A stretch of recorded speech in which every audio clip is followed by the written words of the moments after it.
بسم الله الرحمن الرحيم والصلاة والسلام على محمد أشرف المرسلين سيدنا ونبينا وحبيبنا محمد عليه أفضل الصلاة والتسليم. Dans cette journée exceptionnelle, c'est la naissance du prophète sallallahu alayhi wa sallam, je voulais partager ce moment avec vous d'une manière différente, complètement différente. C'est ma manière personnelle.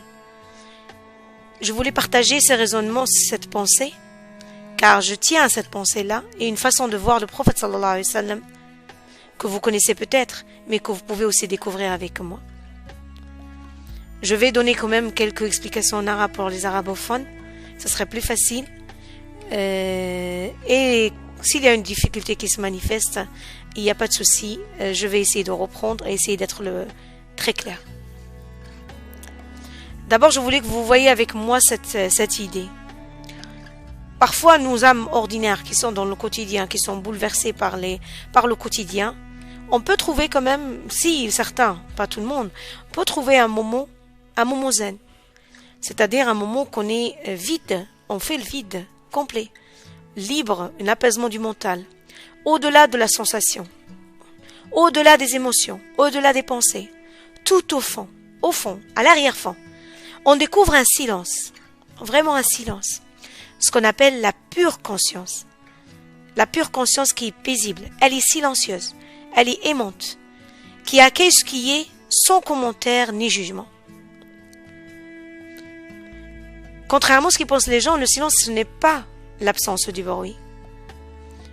Le silence, c'est l'espace dans lequel tous les bruits apparaissent et disparaissent.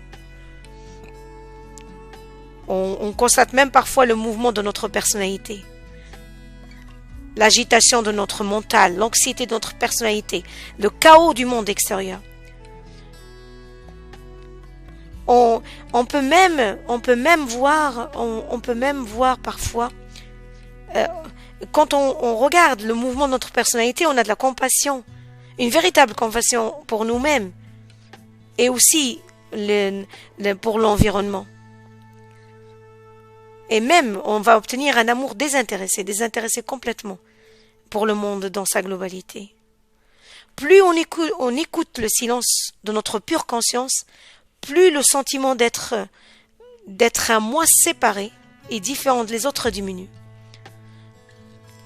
On sent de façon inattendue notre moi se dissout dans plus grand que nous, qui est en nous, quelque chose qui est en nous, à l'intérieur.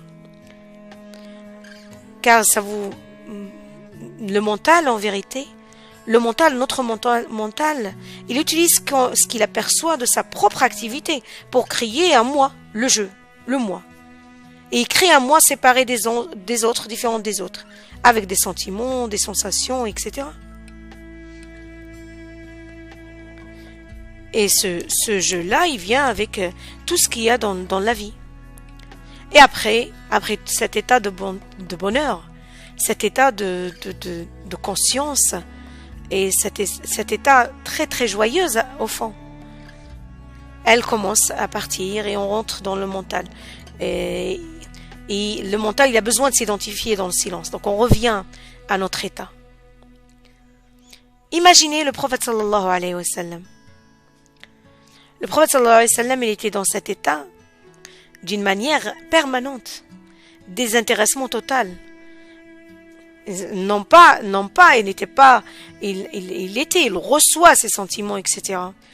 Il y a ce jeu-là, mais il y a cette sérénité à l'intérieur, ce désintéressement à l'intérieur. Et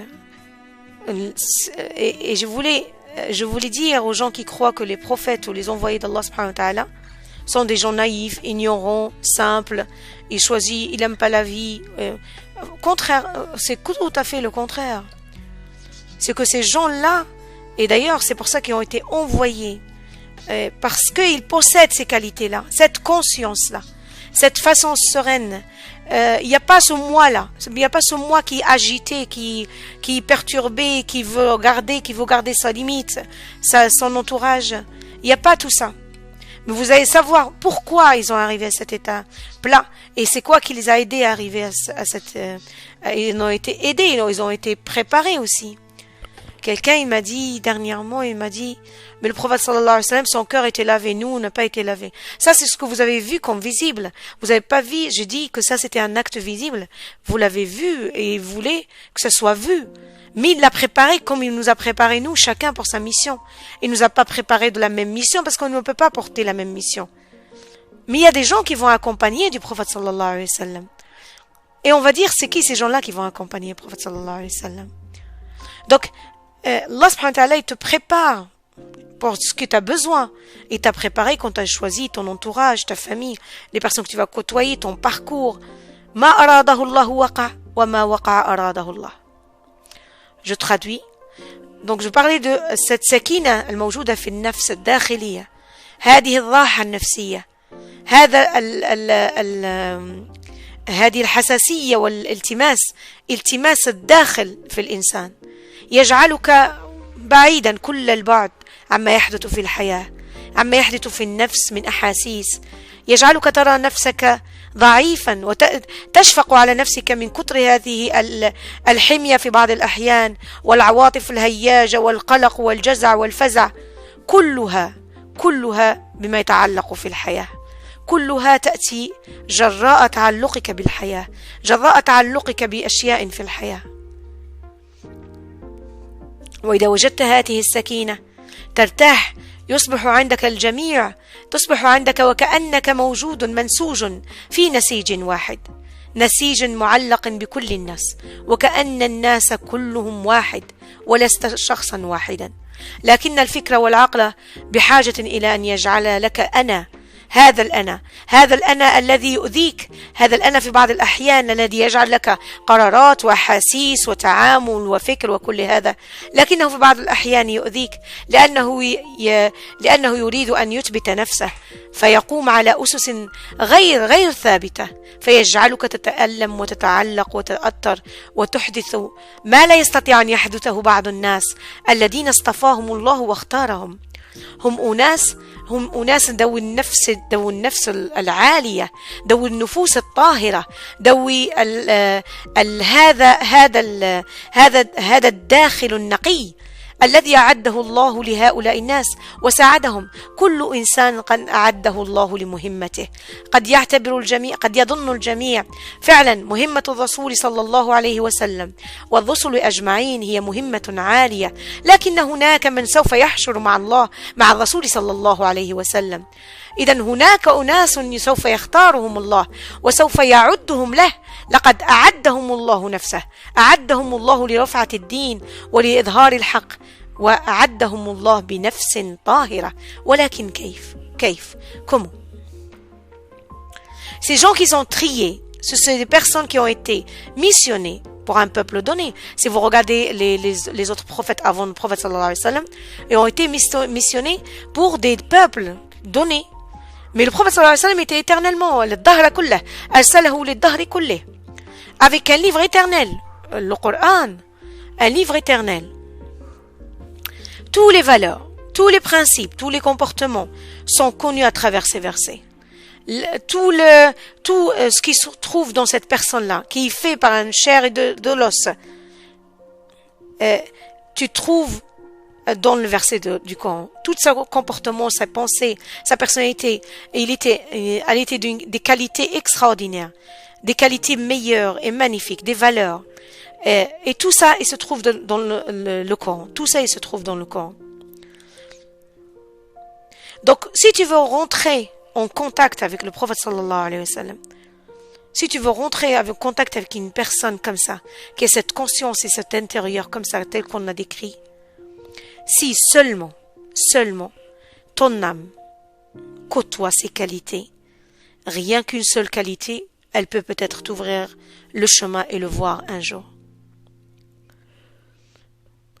إذا أردت أن تتعلق نفسك بالرسول صلى الله عليه وسلم عليك أن تتصف بهذه الصفات، عليك أن تنقي نفسك وتطهرها وتزكيها وتعلمها وتهتم بها وتوفر لها الوقت لتصلحها حتى تلقاه وحتى تتعرف عليه وحتى تعرف هذا الجمال وهذه السعادة الداخلية.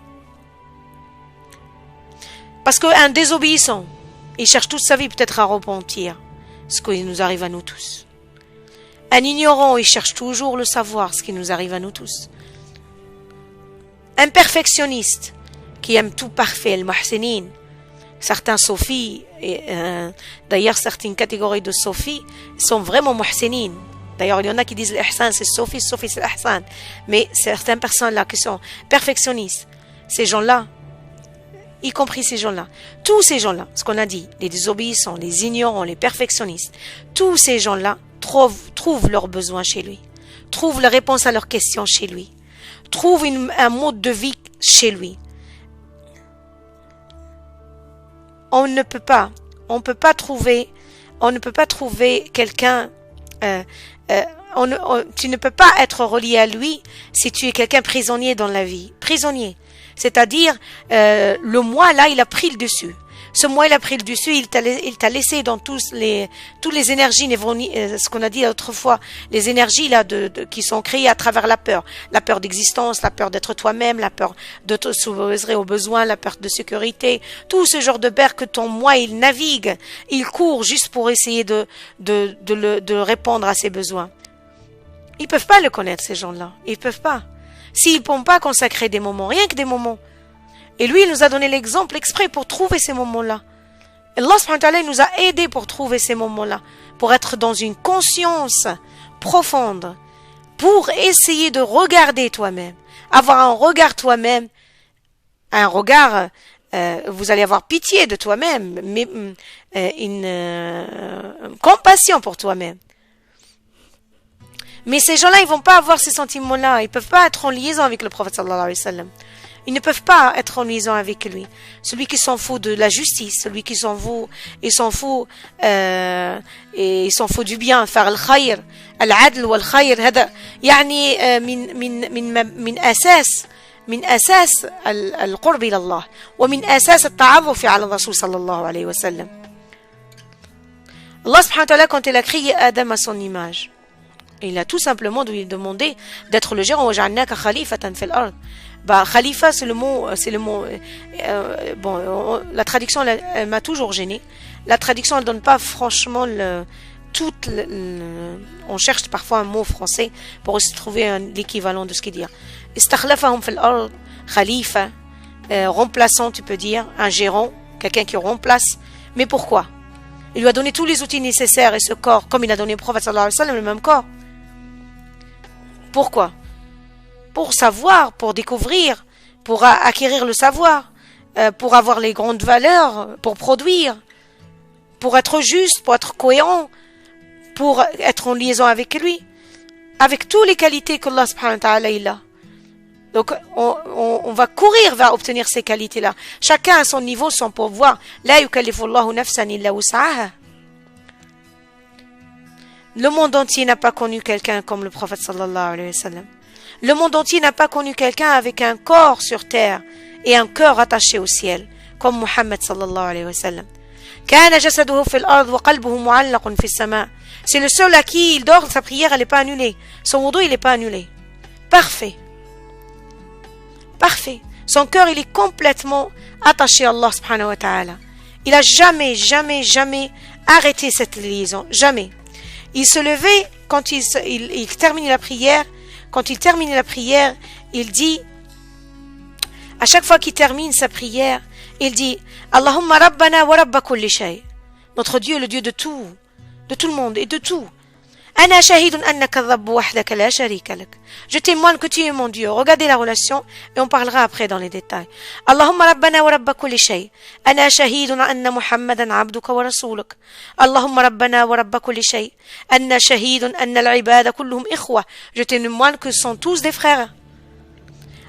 اللهم ربنا ورب كل شيء اجعلني مخلصا لك وأهلي في كل ساعة من الدنيا والآخرة.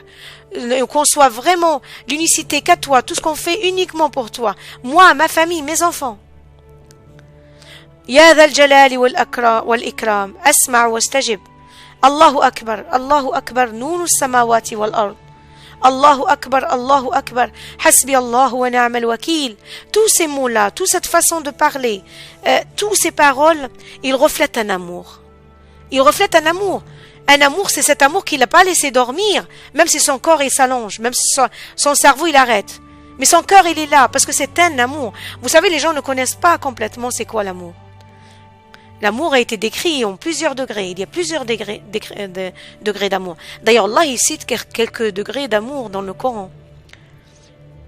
D'ailleurs, il y a 10 degrés à peu près. À ma connaissance, il y a 10 degrés. Il y a ta'alluq, le premier degré, c'est ta'alluq, l'attachement, tu es attaché à la personne. Il y a l'irada, la volonté. Ta volonté, elle va être orientée vers cette personne-là. Tout ce qu'il veut, lui, tu le veux. Il y a sababa, c'est comme si les Arabes disent, moghrab sababa. Les gens, les Arabes avant dans les poèmes, ils mettent ça moghrab sababa. Sababa, ça veut dire, comme l'eau quand il coule. L'amour, il descend comme ça, il coule. Et il y a le mawadda qui est un très bel amour que Allah subhanahu wa ta'ala il a décrit dans le Coran. وَجَعَلَ بَيْنَكُمْ مَوَدَّةً وَرَحْمَةً. Il y a le gharam. Il y a le gharam, le 5e degré. Le gharam, c'est tu collé à la personne. Tu n'arrives pas à te séparer de lui. Collé à la personne. D'ailleurs, Allah subhanahu wa ta'ala il dit إِنَّا جَهَنَّمَ كَانَتْ غَرَامًا إِنَّ عَذَابَهَا كَانَ غَرَامًا إِنَّ عَذَابَهَا كَانَ غَرَامًا. La hawla wa la quwwata illa billah. Il y a l'ishq, il y a le sharaf. Quand Allah subhanahu wa ta'ala il a dit sur Youssef alayhi salam, fi sourate Youssef, qad sharafaha hubba. Ça a devenu un sharaf, elle aurait plus patienter. C'est pour ça qu'elle a fait ce qu'elle a fait. Et il y a mutayyam. Al-mutayyam en arabe, je donne seulement la signification en français, je trouve pas le mot en français, mais celui qui est heureux avec la douleur de l'amour. Il est heureux de cette douleur-là. Après, il vient l'adoration, at-ta'abbud. At-ta'abbud huwa min darajat al-hubb. Ça fait partie du degré de l'amour. Est-ce qu'il a, le prophète sallallahu alayhi wa sallam, il est arrivé à ce degré-là d'amour envers Allah subhanahu wa ta'ala. On appelle at-ta'abbud. Et le dernier degré, c'est le khulla. C'était comme Allah subhanahu wa ta'ala, il a pris Ibrahim ou Muhammad sallallahu alayhi wa sallam comme khulla. Khalil, c'est allié, mais je ne sais pas comment dire en français, mais Khalil, c'est le haut niveau d'amour. D'ailleurs, Rasul sallallahu alayhi wa sallam, il dit لا يؤمن أحدكم حتى أكون أحب إليه من والده وولده ومن نفسه ومن الناس أجمعين. Tu vas pas être vraiment un croyant si tu l'aimes pas autant quand tu vois comment il a souffert, comment il a patienté. D'ailleurs, Allah subhanahu wa ta'ala pour lui donner, il a aidé, mais il lui donnait déjà la première aide, il a mis shahada à son nom pour que lui aussi il témoigne. Le Rasul sallallahu alayhi wa sallam il témoignait que annahu Rasulullah. Il témoignait ça, il a demandé qu'on répète souvent ashhadu an la ilaha illallah wa anna Muhammadan Rasulullah. Pourquoi? Parce que le monde entier était contre lui. Il trouvait sa mission bizarre, il est ignorant, il est simple, il fait pas partie de la meilleure classe, avec les critères que les gens jugent et que les gens définissent, catégorient les gens. Il veut lui faire du mal. Tout le monde voulait lui faire du mal. كان العالم يريد أن يؤذيه فجعل الله الشهادة باسمه جعله يقول أشهد أن لا إله إلا الله وأن محمدا رسول الله حتى يثبتها في نفسه ويعطيه القوة والحماسة والإرادة pour qu'il lui donne plus de volonté et de courage et répondre à toute personne. يرد على كل إنسان يكذب به ويحقر منه ويستضعفه pour répondre à toute personne qui essaie de l'affaiblir et de lui faire du mal. Le témoignage est devenu à son nom. أشهد أن لا إله إلا الله وأن محمدا رسول الله صلى الله عليه وسلم.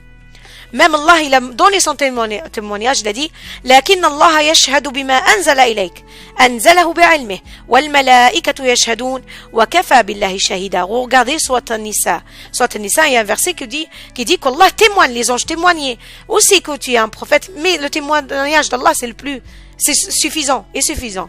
Allah, il était là, à ses côtés, parce qu'il portait ses valeurs, et parce que son cœur était attaché, et parce qu'il l'aimait, et parce qu'il était missionné pour ça, comme chaque personne est missionnée pour ça, missionné pour faire le passage. Avec ce qu'il a, il va pas avoir toutes les qualités du prophète sallallahu alayhi wa sallam, il fait un effort, il passe sa vie à essayer de travailler pour arriver à son niveau, pour essayer de l'approcher, rien qu'une qualité qui peut lui laisser lié à lui, attaché à lui. Lui était tellement attaché. Amour, c'était un amour. C'était ce qu'on a dit, le 9e degré d'amour, l'ibada. L'adoration, c'est un niveau d'amour élevé. Même la nuit, avant de dormir, il disait avant de dormir, Allahumma aslamtu nafsi ilayk wa fawwadtu amri ilayk. Mon âme est entre tes mains. Tout ce qui va m'arriver entre tes mains.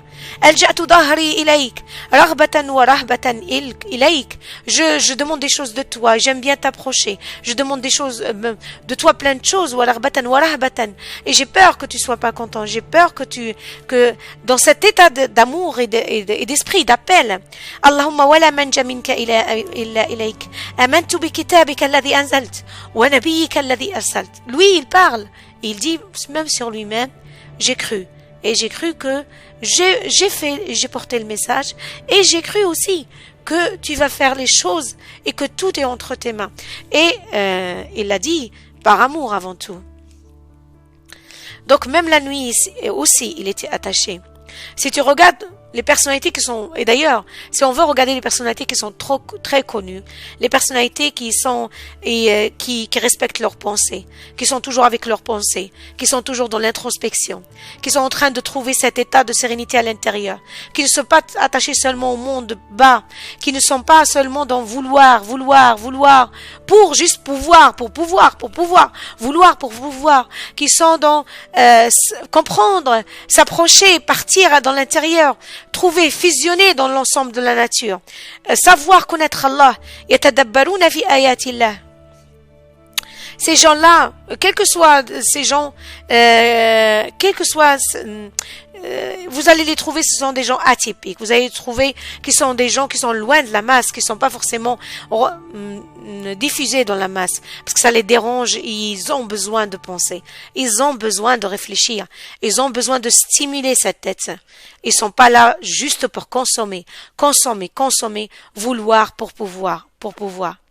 Avec tout ça, cette sérénité et cette conscience que le prophète sallallahu alayhi wa sallam a possédé, que Allah subhanahu wa ta'ala, nous demande Allah subhanahu wa ta'ala qui nous donne cette conscience, cette liaison à l'intérieur avec Allah subhanahu wa ta'ala, cet amour de haut niveau, l'amour de haut niveau, du meilleur niveau, et qu'on en trouve cette joie, ce bonheur, cette conscience aimante et joyeuse, elle est productive. Elle était productive dans le hayat de Rasul sallallahu alayhi wa sallam. Mais elle était productive dans son entourage. Elle était là. Elle n'a pas, il avait une volonté qu'elle n'a jamais arrêtée à cause de cet amour. Sa mission, elle était de jour au nuit. Il revenait, il repartirait pour faire la guerre. Et il continue. Il demande pour le grand, le petit, la femme, l'homme, le vieux. Il a été alimenté. C'était cet amour qui l'alimente. Il était toujours productif. Il parlait avec les ignorants, il parlait avec les idiots, il parlait avec les gens malades de leur cœur. Il était parfait. Wal kamalu lillahi subhanahu wa ta'ala. Donc, ce côté de conscience et ce côté d'attachement, ce côté d'amour, et cette aisance à l'intérieur, cette façon de s'éloigner un peu et sortir de soi et rester un petit peu dans son intérieur et évader et partir dans les pensées. Même pas, parfois arrêter de penser dans le sens de regarder dans l'intérieur et vous retrouver avec une paix extraordinaire. Et c'est ça le prophète sallallahu alayhi wa sallam. À ce moment-là, vous allez comprendre ce qu'il a vécu, vous allez comprendre son bonheur et vous allez peut-être le rencontrer. Et rencontrer quelle que soit la façon de la hayat ad-dunya, dans un rêve ou dans l'akhirah. Et vous allez comprendre que le meilleur, c'était le prophète sallallahu alayhi wa sallam. Huwa ahsanukum. Allahumma ارزقنا رفقته في الدنيا وفي الآخرة. والسلام عليكم ورحمة الله وبركاته وكل عام وأنتم بخير. بسم الله الرحمن الرحيم. والصلاة والسلام على محمد أشرف المرسلين سيدنا ونبينا وحبيبنا محمد عليه أفضل الصلاة والتسليم. Dans cette journée exceptionnelle, c'est la naissance du prophète sallallahu alayhi wa sallam, je voulais partager ce moment avec vous d'une manière différente, complètement différente. C'est ma manière personnelle.